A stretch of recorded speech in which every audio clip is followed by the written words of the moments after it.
Boa tarde a todos e todas. Estamos aqui no Estação Sabiá, hoje um pouquinho mais cedo, às 3h30. Eu sou Regina Zappa, a gente está aqui no Rio de Janeiro e estou muito feliz hoje porque estou finalmente aqui com o Luiz Antônio Simas, que é historiador, escritor, professor, babalaô. E você é chamado até já ouvi chamarem você de intelectual orgânico. Porque o Simas, ele dá aulas em praça pública, botequins, palestras em universidade, na BL, em terreiros de religiões afro-brasileiras e está sempre falando das mídias sociais. É um historiador muito peculiar, muito interessante, que adora o Rio de Janeiro, estuda a história do Rio de Janeiro. Lançou recentemente, teu último livro é... O Corpo Encantado das Ruas. O Corpo Encantado das Ruas, né, que... A gente pode dizer que, não sei se é um espelho ou que é do livro do João do Rio, né? Que é a alma encantada das ruas, o Simas veio com o corpo. Nós temos muito que conversar hoje e queria começar, já que estamos perto do Carnaval e o Simas é um especialista, já escreveu o livro que você escreveu com o Mussa, que Samba de Enredo, História e Arte. História e Arte. Tem com o Fábio Fabato, para tudo começar na quinta-feira. Sou autor de um livro sobre a história da Portela. Tem uma opção São de coisa 18 livros que você já São publicou. 18 livros que eu já publiquei e, em geral, todos eles que têm um liame, né, vinculado ao que eu chamo de culturas de rua, né? Eu sou um rueiro, como eu costumo dizer. É um rueiro. Você tem esse interesse grande sim. pelas ruas do Rio de Janeiro. E no meio desse vendaval político que a gente está vivendo, eis que chega o Carnaval. Sim, E você costuma dizer que o Carnaval é a festa mais politizada não tenho e não dúvida. Alienada, como muita gente diz. Sim, eu não tenho dúvida. Primeiro, boa tarde, Regina, é um prazer estar aqui atendendo ao convite na nossa correria. A gente conseguiu encaixar. Eu acho que o Carnaval, a rigor, é uma festa que é politizada, que agudiza uma série de tensões, né, que revela muito sobre o nosso processo, as contradições e tal. É festa, né, mas tem essa pegada.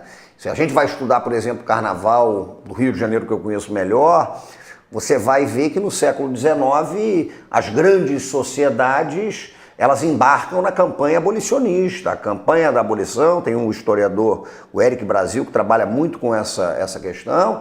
O abolicionismo estava nas ruas no Carnaval, né? Você tem os intrudos e como havia uma certa disputa entre um Carnaval do intrudo, que era um Carnaval considerado ameaçador, né, pelas elites naquele momento, e um Carnaval que se pretendia civilizado, aquilo tudo está muito forte, né? As marchinhas de Carnaval, que em geral elas são crônicas de costumes e ao mesmo tempo sátiras políticas. Então eu não tenho a menor dúvida que ao longo da nossa história, um mergulho na história do Carnaval mostra um momento emblemático para a gente entender as contradições brasileiras e as disputas que envolvem isso, né? O Carnaval é uma festa disputada porque a cidade é disputada, porque o país é disputado, porque a rua é disputada, não tenho a menor dúvida. E a gente vai encontrar essas letras de músicas politizadas, sobretudo nas marchinhas, né? Sim. Sobretudo no samba, no Carnaval, mais do Isso. que em qualquer outro gênero. Sim, porque a marchinha, a rigor, quando ela começa a se destacar como música carnavalesca, a marchinha não é uma música feita para durar, né?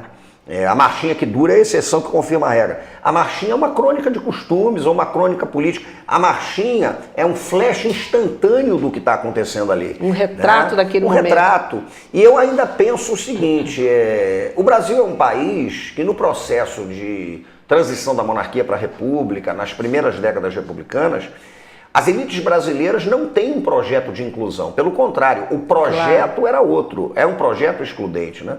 Por isso que eu costumo dizer que até hoje o Brasil deu certo, porque foi projetado para ser um país excludente, né? E foi resistindo, né, para um outro lado. Né? E aí o que acontece? Em certo sentido, a música popular ocupa um espaço de informação que, infelizmente, o livro não ocupou, né? Sobretudo numa primeira república com um índice altíssimo de analfabetismo, com esse negócio todo.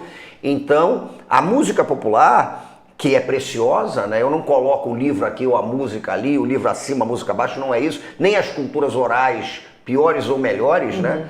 Não é com essa dimensão que eu trabalho. Mas a música popular aqui, ela ocupa um espaço de difusão de informações, visão de mundo, cotidiano, crônica e tal. E a marchinha é isso.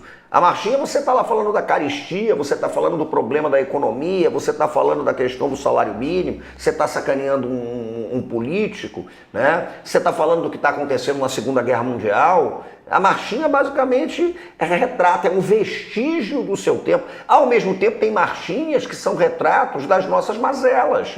Que mostram um país que é misógino, que é homofóbico, né? Então, racista, né? Sim, estruturalmente racista. Então, quando você pensa na música de carnaval, na marchinha, para mim, um historiador, mais do que qualquer outra coisa, é um vestígio, né, do tempo, das relações sociais. Mas é também essa resistência a esse Brasil excludente que foi planejado. Sim, muitas vezes é ali que você consegue escapar, né? E produzir um contradiscurso e fazer o que Benjamin chamava de uma história a contrapelo, né? Varrer a história a contrapelo. Então isso para mim é crucial no carnaval. Por isso o carnaval para mim é tão significativo. E como é que você foi indo para esse lado? Quando você se interessou em ser historiador e como você foi vindo para esse lado de estudar as ruas, estudar música, estudar essa tradição oral? Como que te pegou isso? Eu vou te dizer uma coisa, eu acho, eu estou lembrando agora a sua pergunta, eu estou lembrando de uma pergunta que o Gilberto Gil fez a Pierre Verger, naquele documentário maravilhoso, O Mensageiro entre Dois Mundos, Pierre Verger, Fatumbi, né? O renascido Purifá. O Pierre Verger está já no final da vida dele, fazendo um balanço da trajetória, e o Gil pergunta para Verger como é que ele chega, não sei o quê. Ele dá uma resposta muito curiosa, e quando eu ouvi aquilo, eu falei, porra, mas eu me identifico muito com isso. Quando ele vira e fala assim, eu nunca soube exatamente o que eu queria, mas eu sempre tive muita clareza na minha vida do que eu não queria de jeito nenhum. E quando você sabe o que não quer, eu acho que você acaba acertando. O que você não queria? A minha história é muito simples. Eu venho de uma família que é carnavalesca, uma família de pernambucanos, alagoanos radicados no Rio de Janeiro. Aonde? No Rio? No subúrbio? A minha família chega de Pernambuco, minha avó é alagoana, nasceu em Porto Calvo das Alagoas, foi para o Recife, conheceu meu avô, se casaram, minha mãe nasceu no Recife. Eles vêm para o Rio de Janeiro, no Rio de Janeiro moram em Olaria, na Rua Bariri, né? Moram em Nilópolis, e num certo momento conseguem comprar alguns terrenos em Nova Iguaçu, na Baixada Fluminense, no Jardim Nova Era, porque minha avó era mãe de santo, era Ialorixá, né? Da Xambá, né? Que é um candomblé pernambucano, e que tinha sido iniciada numa casa muito importante de Pernambuco, a Casa da Água Fria, por uma mãe de santo também muito importante de lá, uma Ialorixá de lá, como a gente prefere dizer, Mãe Zefa dos Olhos de Louça. E a minha avó vem e ela planta o axé, como a gente costuma dizer, ela cria o terreiro dela, né, ali na Baixada Fluminense. Então, e você frequentava, foi eu nasci dentro do terreiro. Eu nasci dentro do terreiro. E aí minha avó depois, ela tem uma pensão em Laranjeiras, na Rua Pinheiro Machado, ela tinha uma pensão em que ela fazia comida para funcionários do Palácio Guanabara, e aí meu avô entregava as marmitas, aquela coisa toda, num apartamento alugado.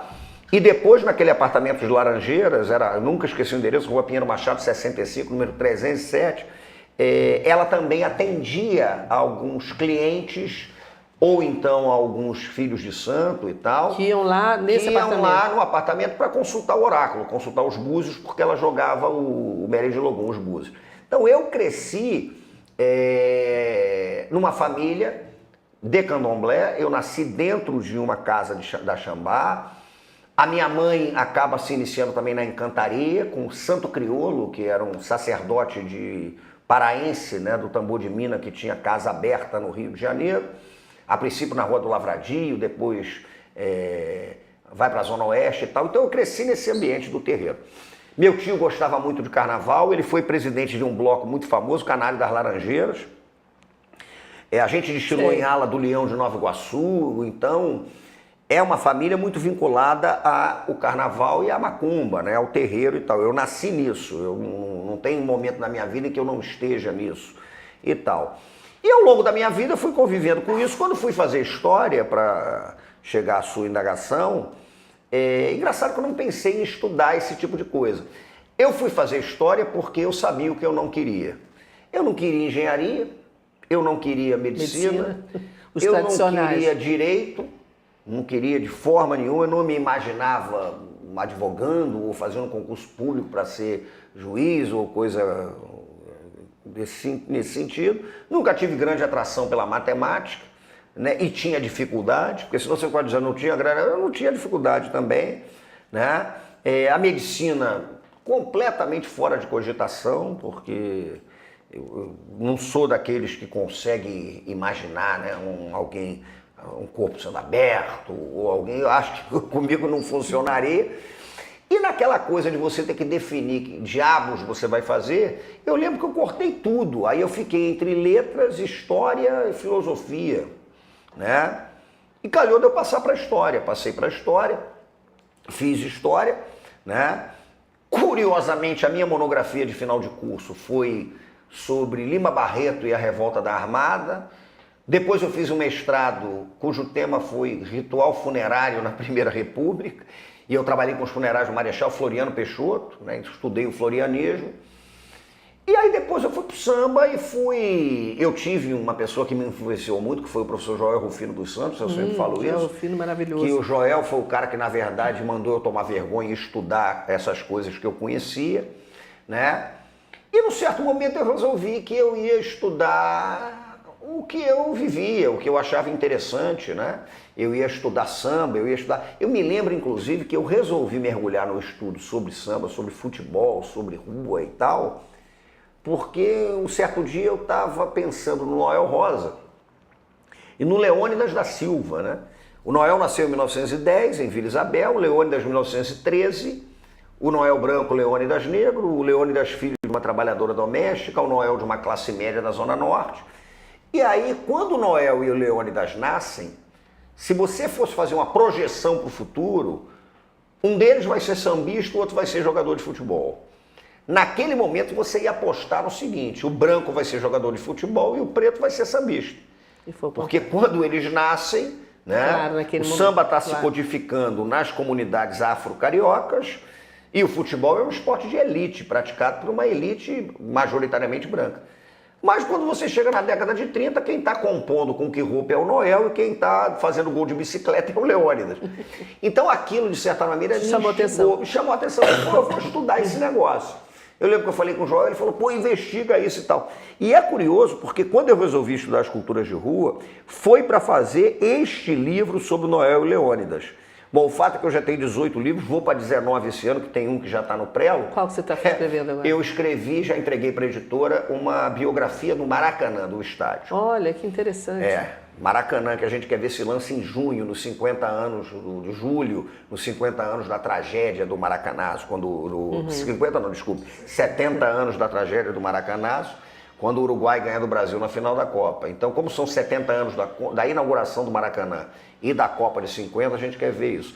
Mas uma coisa curiosa é a seguinte, eu já escrevi sobre escola de samba, já escrevi sobre macumba, já escrevi sobre carnaval de rua, já escrevi sobre futebol, cultura popular e não sei o que e tal. Eu acho que até agora o único livro que eu não consegui fazer foi esse, do Noel e do Leônidas. É uma ideia que eu tenho. Você não escreveu, nem rascunhou, mas ainda dá tempo, viu? Não, dá tempo, quem sabe, dá tempo. Mas eu também não sou de guardar a ideia, não. Se alguém se animar e querer mergulhar nesse troço, à vontade. Mas esse tem que ser seu. Deixa eu te falar, antes da gente continuar, já que a gente falou do terreiro, o Rodrigo Pires aqui, o internauta que está assistindo a gente, disse assim, Simas, fale mais sobre a gramática do tambor. Abriu um parênteses. Bom, a gramática do tambor é o seguinte, eu fui iniciado nos terreiros como ogã, né? E desde criança eu fui um alabê, né? Da casa da minha avó, eu batia tambor e tal. Tempos depois eu acabei me consagrando babalaô, mas basicamente o meu contato com a religião passava muito pelo tambor, né? Eu nunca fui um médium de incorporação, eu nunca recebi nada, eu fiz o meu orixá, mas nunca incorporei nem coisa nenhuma, porque desde garoto, desde 2 anos de idade, com minha tia, né, minha tia Nádia e a orixá também, ela dizia que desde que eu nasci, quando a cuia foi colocada na minha cabeça e eu fiz as minhas primeiras cerimônias, eu estava indo por esse caminho. Então, antes de aprender a ler, eu aprendi a bater tambor, né? Eu fui uma criança de tambor, então eu sei o que é um alujá, que é o toque que você faz para Xangô, eu sei o que é um agueré, é o toque de Oxóssi, eu sei o que é uma vamunha, eu sei o que é um opanigé, eu sei o que é um ilu, que é o toque de Iansã, eu sei o que é um congo de ouro, uma muzenza, né? Tem algumas coisas que eu, na vida, acho que eu conheço um pouquinho, e no tambor eu transito bem, né? Então, o tambor sempre me contou histórias. Ele tem gramáticas muito próprias, né? Então, quando eu ouço um agueré, eu sei que o agueré conta a história de uma caçada, né? Eu sei que o agueré, Você quando sabe bate todas no as tambor... histórias? Ah, sim, eu sei muita coisa de tambor, eu sei porque eu cresci nisso. Na verdade, é uma coisa que você vai incorporando. Claro que é muito mais amplo do que eu posso conceber, né? Mas a gramática do tambor é isso. Vou te dar um exemplo do que é uma gramática do tambor, um exemplo que eu gosto de dar. Há coisa de 2 anos atrás, o Império da Tijuca, uma escola do grupo de acesso, para quem não conhece, daqui do Rio de Janeiro, de uma região do Rio, que é a do Morro da Formiga, desfilou com um enredo que era o Lubagé, o Banquete do Rei. Esse enredo é um enredo em homenagem ao Omolu, né? um orixá, enfim, o Jeje, dos terreiros de Queto, enfim, mas Omolu. E num certo trecho o samba dizia o seguinte: eu quero ver o Omolu dançar, o Opanigé com o seu xaxará. O Opanigé é o toque de Omolu. O xaxará é um cetro que ele usa para trazer a cura, né? Enfim. Né? E quando o samba dizia eu quero ver o Omolu dançar o Opanigé é o toque e a dança dele. A tradução mais próxima para o português seria canibal, né? Porque é o Omolu comendo.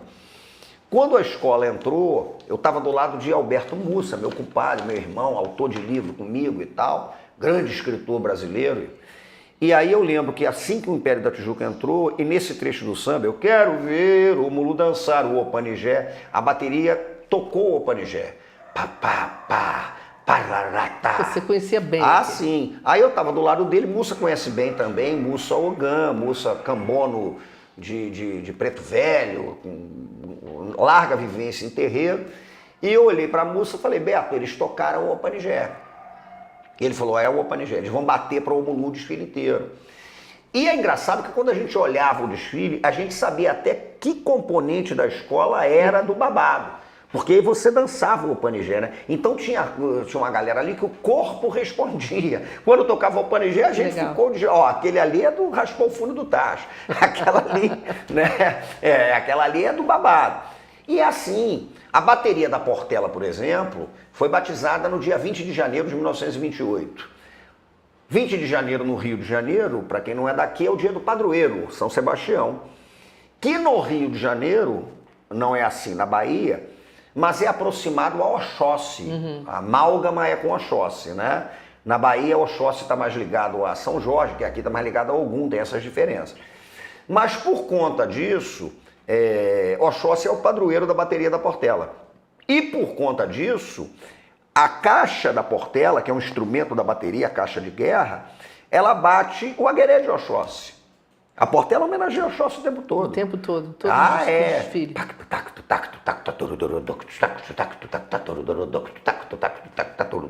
Isso é o agueré de Oxóssi, né? Então a Portela vem batendo. Ou seja, a Portela pode estar fazendo qualquer enredo. A Portela pode desfilar falando de Batalha do Riachuelo, de Dom Pedro II, do Tronco do Ipê, do que ela quiser. Mas a Portela sempre bate para Oxóssi na avenida. Né? Legal. Mas agora, quem está contando... Bom saber tudo. Você escreveu sobre tudo isso, sobre tambor? Ah, eu escrevo. No meu último livro eu tenho um texto que eu falo de gramática do tambor. Eu tenho um livro com um grande parceiro intelectual meu, Luiz Rufino, Fogo no Mato, a Ciência Encantada das Macumbas, que ali tem um pouco do desenvolvimento do conceito de gramática do tambor, né? Para mostrar que o tambor tem gramáticas, conta histórias e produz discursos que fazem sentido para aquelas comunidades. Isso é que eu acho um barato, porque quando você pega a história das escolas de samba, vou te dar um exemplozinho básico. O primeiro samba que Candeia, o grande Candeia, faz para Portela, ele tinha 16 anos, né? Ele faz um samba que se chama 6 Datas Magnas. Você pega a letra do samba, a minha memória é boa, se eu puxar a primeira frase eu vou lembrar dela.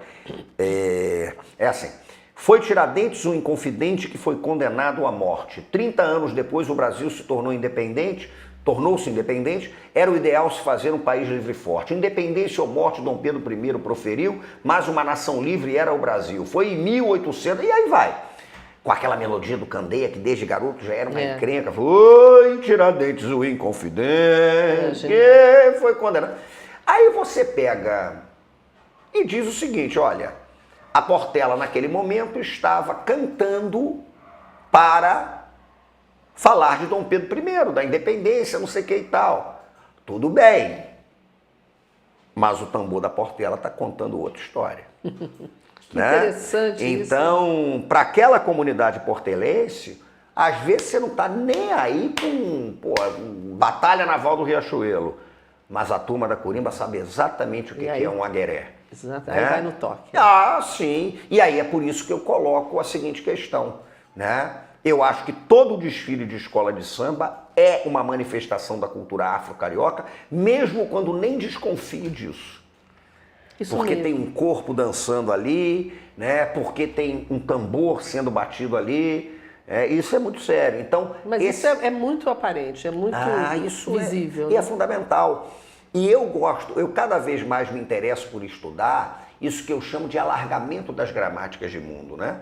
Para entender esses discursos de fresta. Gosto muito de trabalhar com a ideia de que o Rio de Janeiro é uma cidade fresteira, né? Fresteira. Ou seja, nesse muro cinza de concreto, o Brasil, de certa maneira, mas nesses muros da opressão que o tempo todo são erguidos, estruturados e tal, você tem fenda, né? Você tem rachadura. E é por aí que a gente escapa. Né? E é na fresta que isso vai. Quando você pensa, por exemplo, nas culturas afro-cariocas, a gente está falando, né, de culturas que são forjadas na escassez, no meio de um ambiente de racismo estrutural, né, e nas décadas seguintes a abolição. Então você vai elaborando esses discursos de fresta. E você a gente falou aí da Umbanda, da Macumba, sim. E você falou agora de opressão. Agora a gente está vendo ataques a terreiros sendo fechados em vários lugares do Rio. Sim. Como é que se resiste a isso? O que está acontecendo? Onde é que a gente vai que... parar? E aí, juntar nessa pergunta a questão neopentecostal. Né? De que forma isso pode afetar o samba, por exemplo? Eu acho que tem uma coisa aí que é fundamental. Os saberes afro-brasileiros, afro-cariocas, eles sempre foram, né, vítimas de racismo e discriminação. Né? E esse racismo opera como? O racismo opera de algumas maneiras. Né? Isso Fanon dizia e tal. Você tem aquele racismo que opera na impressão da cor da pele, do qual nós estamos protegidos como brancos, numa sociedade estruturalmente racista, né? E tomando raça como um fenômeno de percepção social. Né? De vez em quando alguém vira para mim e fala, mas raça não existe porque a biologia provou. Eu estou falando de raça como uma construção social. Claro. Né? Então você vai virar para um corpo preto que está no meio de uma batida policial, né? Aquele corpo preto não vai virar para o policial e falar, olha, mas a biologia já diz provou. Que não tem raça. Né? A impressão social da raça é que faz com que a polícia, né, não me considere um potencial criminoso, e não me considera. Né? Por isso eu acho importante pensar esta condição de branquitude, que me coloca num lugar privilegiado, né? É o lugar que me cabe nesse contexto, porque eu estou longe de ser qualquer coisa próxima a um afrodescendente. Eu digo, como meu amigo Luiz Felipe de Lima, que sou um afrodependente, né? Porque eu preciso do samba, porque eu fui civilizado pelo tambor. Né? Isso é fundamental. Agora, ao longo da história, a gente tem que lembrar, por exemplo, que em 1890 é aprovada uma lei de vadiagem, exatamente. No Rio de Janeiro. Não podia andar com e que a lei de vadiagem fazia com que a polícia chegasse para verificar as mãos e se tivesse calo, né, na palma da mão... carregando um instrumento que fosse... Não, mas o calo é curioso, porque o calo na palma da mão, tudo bem que é um trabalho. É trabalho. Mas o calo na ponta do dedo é músico, então já vai lá e enquadra. Né? Nós temos décadas em que terreiros eram invadidos, assentamentos eram apreendidos, e não é à toa que, num certo momento, o maior acervo de arte sacra religiosa afro-carioca pertencia ao Museu da Polícia. Hoje, inclusive, a gente está chegando a um bom termo numa longuíssima campanha que foi Liberta em Nosso Sagrado, para que esse material seja divulgado, devolvido e que seja cuidado por quem conhece, né? Por quem sabe do que se trata ali. Ao mesmo tempo, o racismo não opera só na impressão da cor da pele. Ele opera também na dimensão do simbólico, na desqualificação dos saberes. Né? Claro. Então, quando você entra numa sala de aula... Isso é mais forte.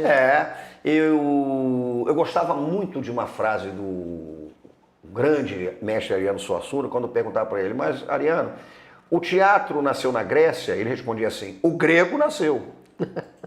Agora, que não é grego, não nasceu. Né? A filosofia nasceu na Grécia, e aí? A grega não tem a menor dúvida. Mas diversos povos elaboraram suas maneiras de lidar com o cosmos, né? De lidar com os fenômenos da vida, da morte.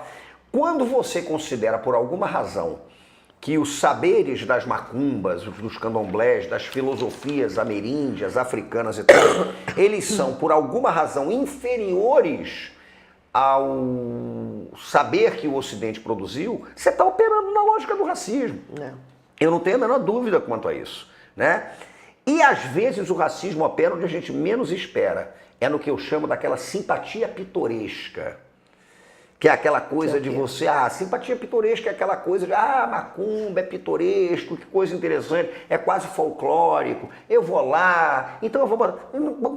Por incrível que pareça, essa simpatia pitoresca, ela também opera numa dimensão de desqualificação. De discriminação. Né? Sim. Agora, o que acontece? Hoje nós temos um impacto que é o avanço de algumas designações neopentecostais que têm um projeto de poder e que operam na lógica da disputa do mercado da fé. Pois é, é como se tivesse sido liberado o ataque porque o que acontece? A esses terreiros, o que acontece? Esse avanço neopentecostal, que era uma coisa que os terreiros já vinham verificando, isso aí eu faço questão de dizer. Há bastante tempo. Há bastante tempo. Isso só explodiu de uma forma mais ampla quando um bispo da Igreja Universal do Reino de Deus chutou uma imagem de uma senhora Aparecida. Eu lembro disso, na televisão. Mas a turma de terreiros já gritava sozinha há muito tempo, né? O que vinha acontecendo ali. E aí o que ocorre? Há uma disputa pelo mercado da fé.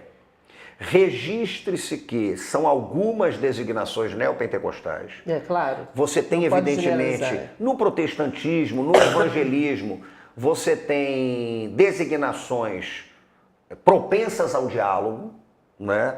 E eu acho que esse diálogo hoje é crucial, diga-se de passagem. São verdadeiramente cristãs. Porque eu não acredito que a coisa vá se resolver no embate. Ela vai se resolver na fresta, mas ela vai se resolver numa aliança, né, que é crucial. E uma aliança que o cristão perceba que, o sujeito não precisa ser cristão, eu não sou cristão. Mas você acredita nisso, nessa aliança? Você acredita eu não vejo outra maneira. Na verdade, está crescendo muito.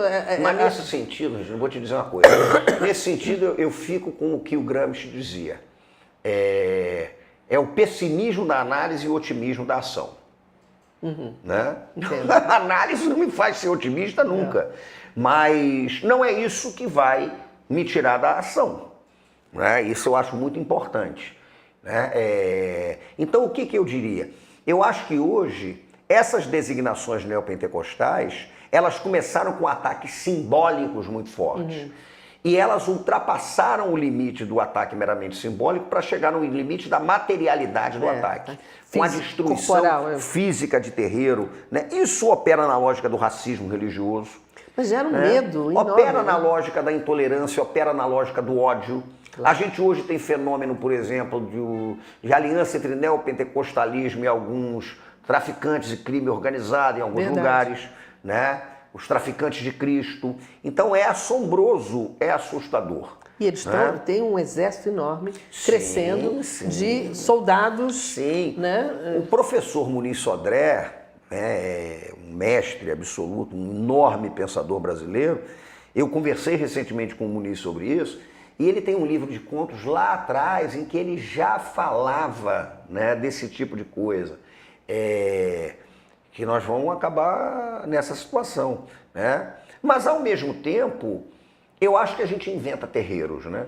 Eu acho que a gente tem essas são frestas. As frestas, né? Mas, são. Mas está difícil, né? Muito, muito. O momento é dramático, o momento é tenebroso. Aliás, geral, de tudo, do país inteiro. Sim. Esse fascismo, essa maneira de lidar com o outro, a intolerância, tudo isso. Isso. Aí você vai e atinge os terreiros, que eu não sei se já, se já diminuiu muito o número de terreiros por conta disso, se as pessoas ficam com medo, se fecham e vão para outro lugar. Mas as macumbas vão saber sobreviver, porque é o tipo de coisa, né? Eu fiz muita macumba em Cuba, né? Eu sou um sujeito que fui 4 vezes para Cuba, o pessoal acha que eu fui por conta da Revolução, eu fui para fazer macumba, porque eu me iniciei numa linha do Ifá com o Babalaô, que é uma linha muito vinculada à tradição cubana, do lucumi cubano. Eu queria que você contasse um pouco sobre isso. Sim, do lucumi cubano e tal, porque quando minha avó faleceu, por uma questão de oráculo, o terreiro da minha avó foi fechado, ficou muito tempo fechado, reabriu depois e hoje bate com uma outra mãe de santo, Mãe Alorixá, também pernambucana, Mãe Rose, né, de Logunedé, e ela bate onde era o terreiro da minha avó. Mas eu passei um bom tempo afastado por conta disso, até que num certo contexto da minha vida eu acabei me reaproximando da religião por conta do Ifá cubano, né? Via Cuba eu me reaproximei da religião. E quando nesse você processo foi lá todo, ou você foi se aproximando aqui, e por isso foi? Eu conheci aqui, quando chegam os primeiros babalaôs cubanos para trabalhar no Brasil o culto de Orúmila, de Ifá, que em Cuba é muito forte, né? O lucumi, e conheci aqui. E acabei me iniciando como babalaô, eu vou para daqui a pouco 20 anos como sacerdote de Orúmila, né? Como babalaô. E aí fui a Cuba fazer algumas coisas, fui a Cuba trazer ferramenta para produzir assentamento, enfim. E é uma coisa muito impactante. E eu fiquei muito impactado porque o modus operandi do culto cubano, ele opera no precário, de às vezes você ter só a sua casa muito pequena, um cômodo muito pequeno, para você conseguir, né, exercer o seu ofício. Então, eu acredito nessas questões. Eu acredito, por exemplo, numa certa linha de Umbanda, que é o culto do antepassado caseiro, que é aquela família ali que tem uma tia que recebe a vovó Maria Conga. Então vai existir, vai continuar, né? Mas eu acho que é um momento muito complicado em que a gente tem que estar junto, né? E estar junto é o candomblé de Queta, é o candomblé de Jeje, a Toré, é o Babassuê, é o Catimbó, todas as designações que trabalham com a Juré precisam estar, né? Isso é uma coisa que a gente costuma dizer. Eu acho que há uma consciência do que está ocorrendo ali e tem muita gente com essa consciência, né? De que é uma guerra colonial, né? Porque a gente costuma dizer, eu faço uma diferença aqui, que é muito comum fazer, mas acho importante fixar, a colonialidade continua, né? O Brasil do colonialismo. O colonialismo, ele tem data, mas a colonialidade está viva, a gente está sendo governado... Nunca acabou, né? A gente está sendo governado pela colonialidade, né? A gente está sendo governado pela lógica de bandeirante de apresamento, de extermínio de indígena, né? A gente está sendo governado pelo espectro de Domingos Jorge Velho, o bandeirante que recebeu dinheiro para exterminar a Confederação dos Cariris e destruir o Quilombo dos Palmares.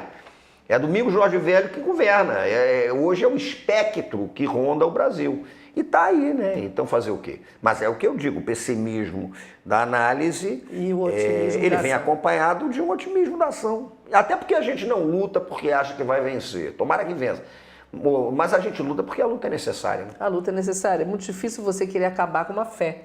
Né? Sim. Então, a resistência está aí na própria fé, né? Eu acho. Sim. E na cultura como um todo, né? Tá tudo aí. A gente tá chegando o carnaval, né? Tá chegando o carnaval. Os tambores Vamos falar da rua? Vamos. O Rio Rueiro. Rio Rueiro. O Rio é uma cidade-rua, né? Esse Rio... Carlos Lessa falava isso, que o Rio ocupa as ruas, né? Sim, e eu acho que quanto mais ocupar as ruas, melhor, cidade, né? O Rio é uma cidade de rua, né? Rio, rua, já fica bonito, né? Tem uma música paraense, um carimbó que a Fafá gravou do Rui Barata e Paulo André com um título que eu falo, porra, eu queria ter pensado nesse título pro Rio, esse Rio é minha rua, né? Bonito então, mesmo, né? O Rio é rueiro, né? Eu acho que essa é uma cidade de rua, ela é uma cidade de feira, ela é uma cidade de mercado. E eu não estou falando mercado financeiro, não. O mercado que eu falo é mercado de Exu mesmo. E não está falando da Barra também, não. É a feira que está ali. Mas eu acho que é uma cidade e a rua é disputada. Hoje nós temos um Rio em que claramente há um embate em relação à rua. Há aqueles que veem a rua pela lógica da domesticação e veem a rua como um espaço para circulação de mercadoria. E existem aqueles que continuam vendo a rua como um ponto de encontro, né? Então a rua é o grande ponto de encontro do Rio de Janeiro. Eu cresci muito ligado à cultura de rua, eu acho que realmente é uma cidade que vive na rua. Eu era um moleque que vivia na rua jogando futebol, joguei futebol de rua, eu joguei bola de gude, eu ajudei a pintar a rua em tempos de Copa do Mundo, né? Então isso é muito marcante. Eu cresci numa cidade que tinha barbearia de rua, que tinha açougue de rua, né? Quitanda. Isso está sumindo, está sob ataque. Está sumido. Né? Me lembro aqui do Leblon ter as quitandas todas, a quitanda do Turco, a quitanda, né, como se falava, telefonar para a quitanda, entregar. Era um bairrozinho ainda. Sim. Isso está acabando, mas o que a gente vê, eu acho, não sei se você concorda, é que você vai em qualquer bairro do Rio, de repente alguém puxa uma cadeira, puxa uma churrasqueirinha ali, faz um churrasquinho ali no meio da calçada, aí pega um tamborim, canta ali um pouco, ou então só reúne com o pessoal ali, e isso é muito comum. Eu moro na Zona Norte. Mesmo na Zona Sul, é muito comum. E a experiência que eu tenho é que isso acontece. Eu costumo até dizer que isso eu chamo de terreirizar o espaço, né? Uma coisa que eu falo muito, falei num livro meu lá atrás, Pedrinhas Miudinhas, da nossa capacidade de inventar terreiro. Depois, no trabalho com o Rufino, a gente desenvolveu essa ideia. O terreiro é um espaço praticado, né? Então é o que eu costumo dizer. Você vai ter uma esquina que aparentemente não é nada. Aí chega alguém ali, daqui a pouco bota uma cadeira, pega um cavaquinho, Exatamente. o outro bota uma churrasqueira, você terreirizou aquele espaço. Ou seja, aquele espaço, ele foi para uma dimensão de encantamento do mundo. Né? Então acontece muito. Eu moro numa praça, por exemplo, que de vez em quando a turma na calçada, em frente ao meu prédio, mete uma churrasqueira ali e está se reunindo, né? Então eu vejo muito, eu gosto de enxergar. Como eu sou um historiador, como eu costumo dizer, das pedrinhas miudinhas, né? Eu olho isso, né? Isso está no meu trabalho há muito tempo, então é o que me interessa. E de certa maneira é um reencontro com a minha história. Né? E pela sua observação, esse espaço de rua, ele vem sendo ampliado ou ele vem sendo oprimido, restringido? Eu acho que há um projeto de restrição violento. Uma tentativa de domesticação da rua a partir de um discurso de moral neopentecostal, né? E, por outro lado, também um discurso ligado ao mercado, mas aquele mercado que é brabo, é aquela coisa de você mensurar o espaço pelo retorno financeiro e a circulação de capital que ele pode engendrar. Ou seja, aquele grupo de pessoas ele não é bom para o comércio naquela região. Para o comércio e não sei o que e tal. Eu acho que é uma disputa. Eu acho que a situação é braba, eu acho que o muro é um muro pesado, é um muro cinza, mas acho que tem fenda, eu acho que tem rachadura. Né? Isso é crucial, isso é importante entender. Então nessas frestas, né? Nessas rachaduras, né? Nessas fendas, a cidade opera. São culturas de sobrevivência que vão operando nessa escassez e vão construindo modos de vida ali. Você acha que teve um período que isso foi mais livre, mais aceitado e que agora a gente está numa outra fase? Eu não sou de romantizar precário, eu acho isso muito complicado, né? Mas hoje nós estamos numa fase que é marcada por esse corte de uma moral violenta, ligada a esse neopentecostalismo, o mais rastaquera, né? que opera mesmo na lógica do ódio, que opera na lógica do horror, da intolerância, do moralismo, né? De uma moral espúria, tacanha, o discurso dos homens de bem, que é aquela coisa apavorante, aquele negócio cruel, né? O homem de bem, o filho d'algo é um senhor de engenho, né? O homem de bem colonial, o homem de bem colonial é esse, E essa turma, com toda sinceridade, essa é uma turma que tem horror, ela tem medo da rua, né? Porque essa turma, ela quer os corpos domesticados pela lógica do trabalho e só. Então, até hoje, essa turma pensa os corpos brasileiros como arados, como ferramenta, como pá, como ancinho, né? Pensa os corpos brasileiros dessa maneira. O corpo brasileiro não é feito para viajar e conhecer a Disney. Exatamente, eu ia falar exatamente essa frase super infeliz. Para essa turma, o corpo brasileiro é um corpo arado. Está ali para trabalhar e não é para ter prazer, nem para ter desejo e nem para ser feliz. Nada, é o corpo arado, é o corpo como ferramenta de trabalho, não tenha dúvida. Esse país construiu um discurso de dignidade em que o homem digno era aquele que conseguia ter alguém para trabalhar por ele. Exatamente. Né? E então, o trabalho sempre foi uma coisa inferior, ao contrário dos americanos, né, que elevavam o trabalho para um patamar melhor. No Brasil, o trabalho era coisa de escravo. Com 400 anos de escravidão, como é que você vai criar uma lógica de valorização do trabalho? E Darcy Ribeiro dizia isso, né, que os brasileiros, esses brasileiros são queimados igual carvão, que é isso, serve para carvão. Mas é isso. Mas e o samba? Qual é o papel do samba na identidade, nessa ocupação? Eu acho que o samba espaços? É o seguinte, o samba é uma experiência de construção de identidade, de sociabilidade, de rede de proteção social. Quando a gente pensa o samba, os batuques do samba, eles têm uma origem no Congo, Angola, que no Brasil vão se cruzar com várias informações, com informações da música europeia, com informações do pandeiro árabe. João da Baiana falava de ciganos que tocavam pandeiro na Praça 11, tem de tudo, né? Mas me parece que eu gosto de trabalhar o samba numa perspectiva que é a seguinte: toda diáspora, qualquer diáspora, é um fenômeno que desagrega, expolia, quebra a identidade, um horror. Mas se toda diáspora é um fenômeno de desagregação, toda cultura de diáspora é um fenômeno agregador. Para se recompor. Tanto que você não encontra cultura de diáspora centrada no indivíduo. Ela é coletiva. Porque ela recompõe os laços de sociabilidade, ela recompõe os elementos identitários, ela cria redes de proteção social que foram aniquiladas. Ela reinventa esse tipo de coisa.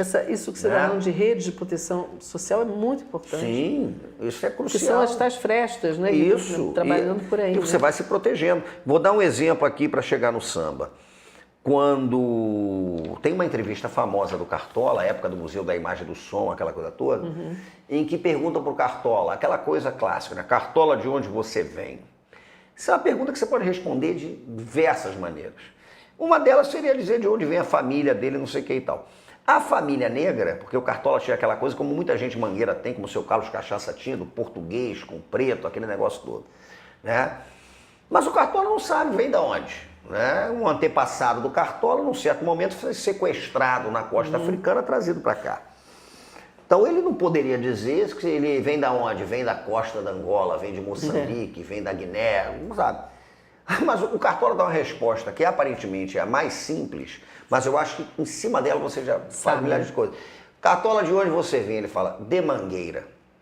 Então você vê que Mangueira representa para Cartola a recomposição da identidade, a construção da sociabilidade, a construção de símbolos, o verde, o rosa, a bandeira, o surdo da Mangueira, que é o surdo de primeira. Então você vai construindo a identidade. Você imagine o que seria o Morro da Mangueira sem a escola de samba.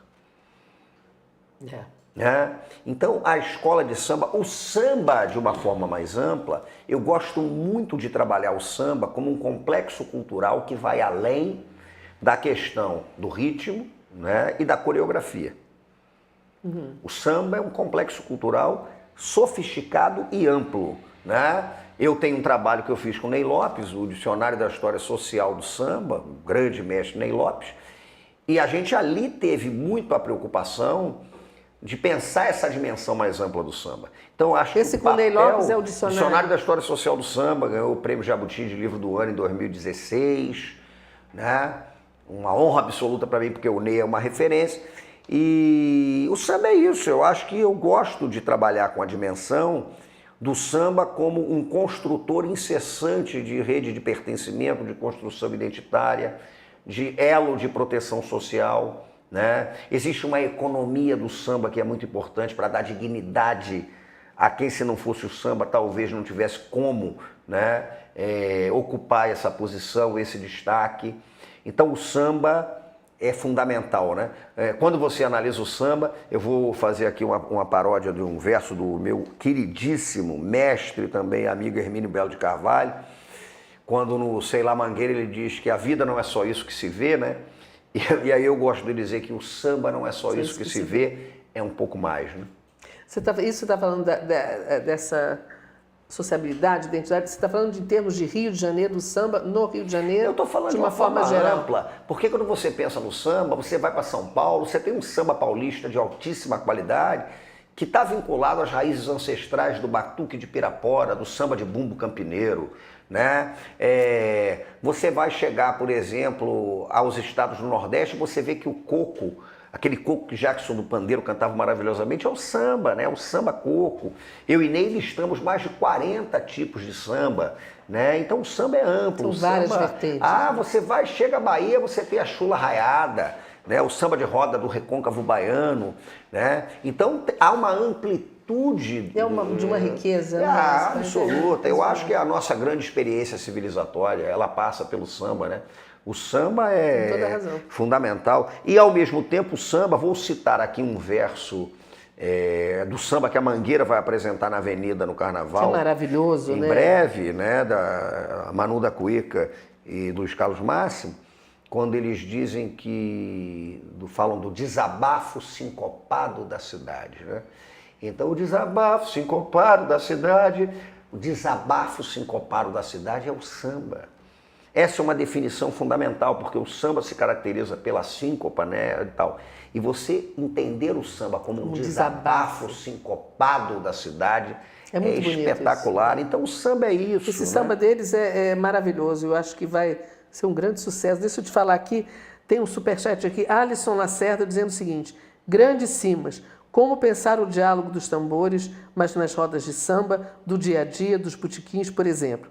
Essa gramática dos tambores, está voltando lá a gramática dos tambores, se estende para rodas de samba do dia a dia?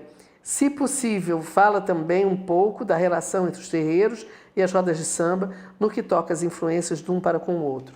Se você quiser falar um pouquinho mais disso. Eu acho que a roda de samba, tem. É aquela coisa que eu estou falando. Eu não estou falando de uma questão que você bata aquele negócio e fala, não, eu sei que eu estou batendo isso. Mas tem. A base do samba, por exemplo, rítmica do samba, é o batuque do Congo Angola, né?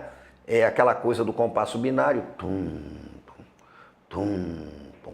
O samba do Rio de Janeiro, ele é muito vinculado a alguns ritmos, inclusive, que são tocados nos candomblés de caboclo, nos candomblés de Angola. Você vai ouvir, por exemplo, um toque de congo de ouro, um toque de samba de caboclo, aquilo é o samba está ali, né?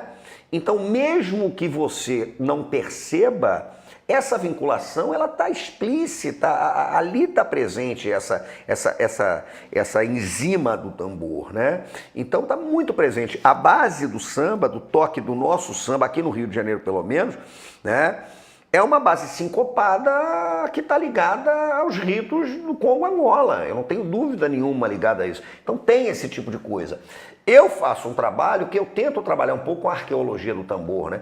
Então acho importante, nas minhas limitações, entender e conversar com as pessoas. Por isso que eu gosto muito de falar. Eu sou um sujeito que eu acho que conhecimento você não guarda. conhecimento você espalha, você vai disparando coisa. Né? Por isso eu gosto de usar a rede social para isso, por isso eu gosto de dar aula na rua, por isso eu gosto de dar curso livre, né? Por isso eu gosto de estar disponível para conversar, para aprender, para falar, enfim, né? E fazer esse tipo de trabalho, né? Eu gosto disso, eu gosto de uma história pública, que seja pública, que dialogue com a cidade, com a rua, com o mundo, com tudo que está acontecendo. E eu acho que as rodas de samba passam por isso. E a relação entre roda de samba e terreiro, eu não tenho a menor dúvida. Além, né, de tudo que é ligado a sonoridades e tal, são duas instâncias de construção de sociabilidade. São duas instâncias de cultura de diáspora. Exatamente. E a gente viu um crescimento das rodas de samba muito grande. Sim, tem. No Rio de Janeiro, hoje está né? bonito. Tem muita roda de samba acontecendo aí, muita turma boa que está metendo a mão no couro e está fazendo samba, né? E acho que se o terreiro é uma instância de construção comunitária, afirmação de identidade e criação de rede de proteção social, a roda de samba também é. Né? Ela também opera nessa dimensão da construção de sociabilidade, construção de identidade, criação de rede de proteção social, né? Invenção da vida no precário. E eu acho importante. Está tudo muito ligado. Tanto que quando eu trabalho samba, quando eu falo um pouquinho de capoeira, quando eu falo de uma opção de coisa, eu gosto de falar, eu acho que isso pertence a um complexo de terreiro, né? É uma cultura de terreiro, tá tudo ali, está tudo muito misturado, é uma encruzilhada em que essas coisas se encontram. E as rodas de samba que a gente viu crescer no Rio de Janeiro nesses últimos, sei lá, 20 anos, né? É uma forma de trazer o terreiro para a rua, de trazer essa noção e resistir, né? A opressão. Eu acho que não é nem resistir, é mais do que resistir. Eu acho que é resistir. Porque eu tenho uma certa implicância, eu vou te confessar, com a ideia da resistência, porque a resistência, a rigor, ela já opera na lógica que você é sempre reativo ao outro. Claro. E o samba não é reativo, ele é inventor. Ele sai na frente. Porra, o samba não reage, o samba cria, né? O samba cria, o samba é o grande poder transformador, o samba é uma entidade, né? Então o samba não é reativo a nada, o samba é fundador de mundo, né? O samba tá ali, o samba é ancestral, né? Então eu acho que no caso do samba, o samba opera muito mais na lógica da resistência do que exatamente na lógica da resistência. O samba não é reativo, o samba é propositivo, o samba faz. Eles que corram atrás do samba, porque o samba está sempre na frente. Agora, deixa eu te fazer uma pergunta que é o seguinte, a gente está vendo um Brasil e a gente está, talvez para nós que não somos historiadores, descobrindo uma sociedade que está mostrando as suas vísceras, né? Você até já falou isso, quer dizer, a gente está vendo acontecer diante dos nossos olhos as pessoas que a gente sempre achou, o brasileiro é assim, é assado, mas fora o racismo estrutural, a gente está vendo um pedaço desse povo que votou e que escolheu esse capitão que está aí, que defende a tortura, essa política de intolerância em todos os níveis. A gente está correndo perigo, você acha? A gente vai conseguir superar isso dentro da sociedade? Ou isso é uma depuração? Foi preciso que isso viesse à tona para que se visse, se detectasse e a gente começar a combater esse tipo de atraso? Eu vou te dizer o seguinte, eu como historiador, eu tenho um enorme receio de prever o que vai acontecer, né? Eu até brincando gosto de dizer que nós historiadores somos bons para profetizar o que já aconteceu e ainda assim a gente erra para dedéu. Então se a gente erra a profecia do que passou, você imagina o que virá por aí. Mas o que eu acho que é importante é a gente dimensionar que a colonialidade, ela sempre continuou. É a gente entender, por exemplo, que no mesmo momento em que estava se construindo a ideia do Rio de Janeiro como uma cidade maravilhosa, um dos momentos de maior violência da história dessa cidade, porque são as reformas urbanas, né, das primeiras décadas do século XX, que expulsava a gente de casa, que incendiava cortiço, que mandava o cara se virar, com uma lei de vadiagem invadindo o terreiro, metendo a porrada em todo mundo. E é exatamente nesse contexto de terror que a ideia da cidade maravilhosa é construída. Maravilhosa para quem? O Rio não é a cidade maravilhosa, o Rio é uma cidade tensa e intensa, né? Ao mesmo tempo também eu lembro de uma coisa que é básica, é fundamental, né? Esse é um país que a escravidão, a abolição é incompleta. Será que já raiou a liberdade ou que foi tudo ilusão? Será que a Lei Áurea, né, há tanto tempo assinada, não foi o fim da escravidão? Mangueira estava falando isso em 1988. Nós temos um processo de abolição cuja lei diz está abolida a escravidão no Brasil e não vem acompanhada de um mísero projeto, né, de inclusão dos ex-escravizados e escravizadas, né? Nós temos um Estado brasileiro que na Primeira República adotou um projeto explícito de política pública de promoção de branqueamento racial, né? O ideal era que todo mundo fosse um branco azedo como eu. Esse foi um projeto do Estado, né? Então, nós temos uma história extremamente violenta. Agora, eu costumo dizer o seguinte, eu tenho horror do Brasil, né, como esse projeto oficial de colonialidade medonha, mas eu sou um apaixonado pela brasilidade. Eu acho que o Brasil odeia a brasilidade. Eu estou aqui propondo a reflexão do Brasil como Estado colonial que é. E que está com as vísceras expostas, né? O horror está exposto ali, né? Então, o Brasil oficial é um projeto de horror, de ódio, é um empreendimento de ódio. O que eu acho que a gente está vendo agora é que esse pudor, tipo o acordo civilizatório que se tinha de não dizer certas coisas, de não fazer, isso aí acabou, não existe mais pudor. É por isso que a gente está com essas vísceras expostas. A tampa do bueiro foi aberta e como é que você fecha agora? Pois é. Né? Então, essa espécie de consenso cordial, né, ela hoje está exposta. Agora, para onde a gente vai? Né? A gente pode ir, por exemplo, para um quadro gravíssimo, né, de interrupção das mínimas liberdades democráticas que a gente tem, porque eu também não embarco na onda de que nós somos um Estado de direito democrático. Eu não vejo isso. Eu sou um sujeito que encara a democracia como um pressuposto que passa pela distribuição da riqueza. Isso é uma coisa que eu tenho que eu nunca perdi na minha vida. Ainda bem. Eu fui um sujeito que... eu ainda não envelheci, mas eu vou, obviamente, envelhecer, mas a minha preocupação hoje está afastada. Eu não envelheci. Porque tem muita gente que envelhece. Né? Então, eu não envelheci. É verdade. Eu continuo partindo do pressuposto que você... fundamentalmente não tem nada que indique para mim porque uns com tantos, outros tantos sem algum, né? Como diz o samba. Então não tem sentido, porra. Isso não tem o menor sentido, isso é um absurdo completo. Essa é né? A regra número 1 para se... eu acho que é isso. Agora, nós podemos, por outro lado, isso pode nos levar a um lugar melhor, com essas vísceras expostas, a tal depuração, né?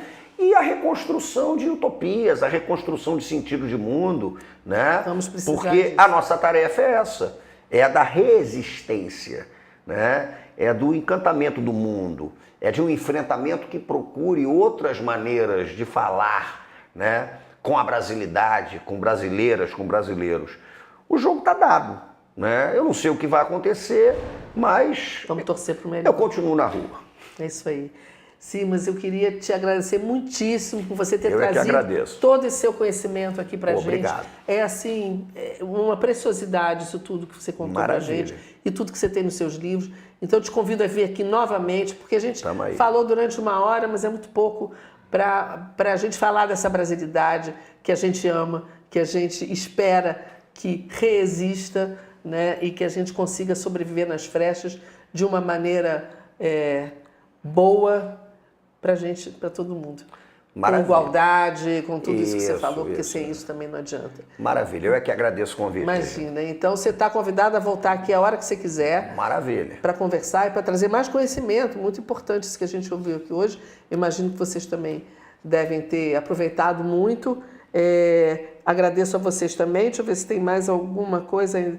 Não, mas voltamos com Estação Sabiá na próxima segunda e vamos aguardar a sua próxima visita. Muito obrigada. Valeu, Foi muito eu que agradeço. importante. Valeu.